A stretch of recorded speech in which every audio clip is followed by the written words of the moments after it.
साथियों, दिल्ली का चुनाव संपन्न हो गया। दिल्ली के चुनाव में बसपा पार्टी ने कई रिकॉर्ड कायम किए। एक कि उसने बाहर से आयातित उम्मीदवार नहीं उतारे। बसपा ने जितने उम्मीदवार उतारे हैं मोस्टली कैडर के व्यक्ति हैं। यहाँ तक झुग्गी झोपड़ी में रहने वाले जो लोग अपनी पार्टी का दावा करते थे कि बसपा हमारी पार्टी है, उन लोगों को भी टिकट दे करके सभी को चौंका दिया है। और उन लोगों ने जी जान से मेहनत करके पार्टी को वोट दिया है। हार जीत होगी, किसकी हार होगी किसकी जीत, ये माने नहीं रखता है कैडर के साथ। कैडर जो मानवर काशीराम ने चलाया था, उस कैडर को पुनर्जीवित करने का काम दिल्ली की जनता ने किया है। और अपने घरों से निकलकर उन्होंने पहले मतदान और बाद में जलपान भी किया है। जो मानवर काशीराम का सिद्धांत था कि एक दिन हमको व्रत रहना पड़े तो हम व्रत भी रह लेंगे, लेकिन वोट हम पहले डालेंगे। इसी सिद्धांत पर बसपा सुप्रीमो मायावती ने एक अपील की थी, पहले वोट, पहले मतदान, फिर जलपान। इसका लोगों ने पालन किया है।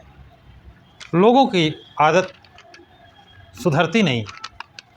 एक सीट, एक कैटराइज पर्सन, विधानसभा क्षेत्र है गोंडा विधानसभा क्षेत्र में एक कैडर का आदमी, उसका नाम है सुरेंद्र लोहिया, को टिकट दिया गया, फॉर्म भरा, फॉर्म पास भी हो गया।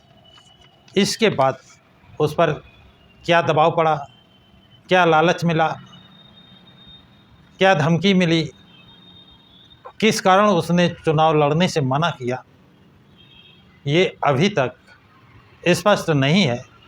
अधिकतर लोगों का कहना और मानना है कि वो लोभ में, लालच में बिक गया।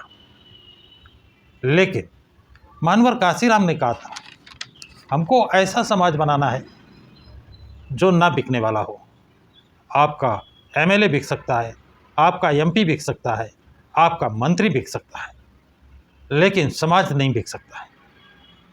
तो साथियों, ये नज़ीर दिल्ली के गोंडा विधानसभा के लोगों ने कायम की है।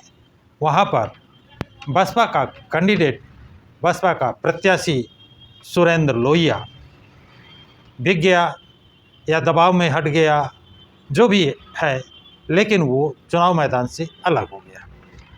जो कि उसने पर्चा भर रखा था, इसलिए उसका चुनाव चिन्ह जरूर मतदान पत्र में छपा।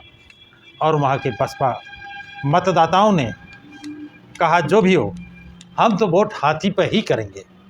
और ये एक नज़ीर बनाएंगे, एक रिकॉर्ड बनाएंगे कि पिछले चुनाव में जो बसपा का उम्मीदवार यहाँ से चुनाव लड़ा था, इस बार बसपा का कोई उम्मीदवार नहीं है जिसने नामांकन किया था, जिसने पर्चा भरा था, वो चुनाव मैदान से पैसे लेकर हटा या दबाव में हटा या डर के कारण हटा, जैसे भी हटा, जिसने खरीदा लेकिन हट गया।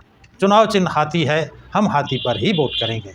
और उससे ज़्यादा वोट, पिछले चुनाव से ज़्यादा वोट भी उसको देंगे, जिससे खरीदने वालों की या धमकी देने वालों को या उस पर आक्रमण करने वालों की, धमकी देने वालों की आँख कान खुल जाए कि धमकी देने से या खरीद लेने से, वोट प्रत्याशी को खरीद लेने से आप वोटर नहीं खरीद सकते। वो समाज अब पुनः फिर तैयार हुआ है और इसकी गूंज पूरे देश में फैलेगी। 8 तारीख को आप देखिए कि गोंडा विधानसभा से बसपा प्रत्याशी जो मैदान छोड़कर भाग चुका है, उसको कितने वोट मिलते हैं। ये एक बड़ा ही दिलचस्प वाक़या होगा, देखने लायक होगा। बिना प्रत्याशी के वहाँ पर वोट कितना मिलता है, क्या वो पिछला रिकॉर्ड से ज़्यादा बिना प्रत्याशी के वोट मिलते हैं। तो साथियों, ये थी आज की बहुत ही महत्वपूर्ण बात। आप लोगों को कैसे लगा, कमेंट बॉक्स में कमेंट ज़रूर लिखें तथा इस वीडियो को लाइक और शेयर करें। प्रकाश की राज चैनल को सब्सक्राइब